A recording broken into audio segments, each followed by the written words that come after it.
مور کو جنت سے کیوں نکالا گیا؟ مور جتنا بھی خوبصورت ہے اس سے کئی زیادہ جنت بھی خوبصورت تھا۔ مور کی خوبصورتی پہ سبھی پرندے پیدا تھی، لیکن ان سب خوبیوں کے باوجود مور سے ایسے کون سی خطا ہو گئی تھی جس سے اللہ تبارک و تعالیٰ نے مور کو جنت سے نکال دیا؟ اللہ تبارک و تعالیٰ نے جب حضرت آدم علیہ السلام اور اماں حوا کو پیدا فرمایا، اس کے بعد ان کو جنت میں بیچ دیا۔ وہ دونوں جنت میں بہت ہی پرسکون رہتی تھی، بہت ہی لذیذ میوے پھل کھایا کرتی تھی، لیکن ایک اناج جس کو کھانے سے اللہ پاک نے انہیں منع فرمایا، اور وہ اناج گندم تھا۔ چونکہ شیطان حضرت آدم علیہ السلام کی وجہ سے یہ جنت سے نکالا جا چکا تھا، اسی وجہ سے شیطان کی حضرت آدم علیہ السلام سے دشمنی ہو گئی تھی۔ شیطان یہ چاہتا تھا کہ وہ کسی بھی طرح حضرت آدم علیہ السلام کو جنت سے نکال دی، اور ساتھ میں اماں حوا کو بھی جنت سے نکال دی۔ جب شیطان کو یہ خبر ہوئی کہ حضرت آدم علیہ السلام کو تمام میوے کھانے کی اجازت ہے لیکن گندم کھانے کی اجازت نہیں ہے، تو شیطان انتقام کی آگ دل میں لے جنت کے دروازے کے پاس بیٹھ گیا، اور 300 سال تک وہاں پر بیٹھا رہا کہ کوئی جنت کے دروازے سے باہر آئے اور شیطان اس سے بات کر سکے۔ ایک دن اچانک سے مور جنت سے باہر آ گیا۔ شیطان اس کو دیکھتے ہی بہت خوش ہو گیا۔ شیطان نے پوچھا، اے خوبصورت پرندے، تم کون ہو؟ مور بولا، میں مور ہوں، اب تم اپنا تعارف کرواؤ۔ شیطان نے جواب دیا کہ میں عالم قروبیہ کا ایک فرشتہ ہوں، میں اللہ پاک کی عبادت سے ایک پل بھی غافل نہیں ہوں، میں چاہتا ہوں کہ میں جنت میں جاؤں، وہاں کی نعمتوں کا اپنی آنکھوں سے مشاہدہ کروں۔ شیطان مور سے کہنے لگا کہ تم مجھے جنت کے اندر لے جاؤ، میں تمہیں 3 ایسی باتیں بتاؤں گا جس سے تمہیں ابدی زندگی حاصل ہو جائے گی، تمہیں بڑھاپا اور بیماری نہیں آئے گی، تم ہمیشہ جنت میں ہی رہو گی۔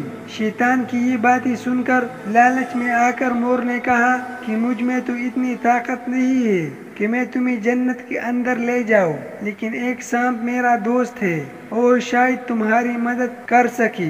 یہ کہہ کر مور سانپ کے پاس آیا، اس کو ساری بات بتائی۔ سانپ بھی شیطان کی باتوں سے بہت خوش ہو گیا، پھر شیطان کو اپنی مون میں چھپا کے جنت میں داخل ہو گیا، اور یوں شیطان اپنے چال میں کامیاب ہو گیا۔ جنت کے تمام نگہبانوں کو یہ معلوم تھا کہ شیطان یہ چال چل رہا ہے اور جنت میں داخل ہو چکا ہے۔ فرشتے شیطان کو جنت سے نکالنے لگے، تب ہی اللہ پاک کا حکم ہوا کہ اس کو ابھی تک جنت میں ہی رہنے دیا جائے۔ وہ فرشتے اللہ تبارک و تعالیٰ کے حکم سے رک گئی۔ شاید یہ حضرت آدم علیہ السلام کا امتحان تھا۔ شیطان حضرت آدم علیہ السلام کے پاس اور اماں حوا کے پاس جا کر اپنے محبت کا اظہار کرنے لگا۔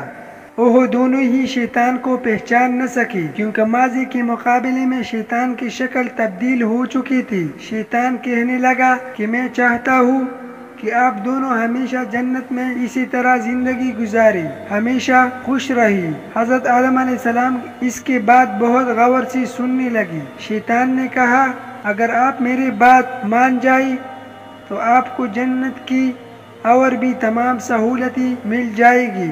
حضرت آدم علیہ السلام شیطان کے بہکاوے میں آ کر کہنے لگے کہ کس طرح ممکن ہے؟ شیطان کہنے لگی، ایک گندم کا دانہ اگر آپ دونوں چکھ لی تو آپ کو ابدی حیات حاصل ہو جائے گی اور آپ جنت میں ہی رہے گی۔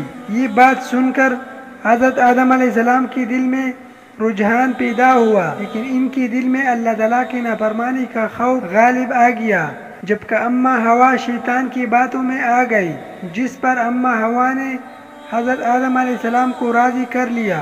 پھر اس کے بعد ان دونوں نے اس گندم کے دانے کو چکھ لیا۔ جیسے ہی گندم کا دانہ ان کے اندر گیا تو دونوں کی سطر واضح ہو گئی، جس کے بعد دونوں اپنے اپنے سطر چھپانے لگی اور خوف خدا سے کانپنے لگی۔ اسی دوران اللہ تبارک و تعالیٰ نے فرشتوں کو یہ حکم دیا کہ حضرت آدم علیہ السلام اور اماں حوا دونوں کو زمین پر اتار دو۔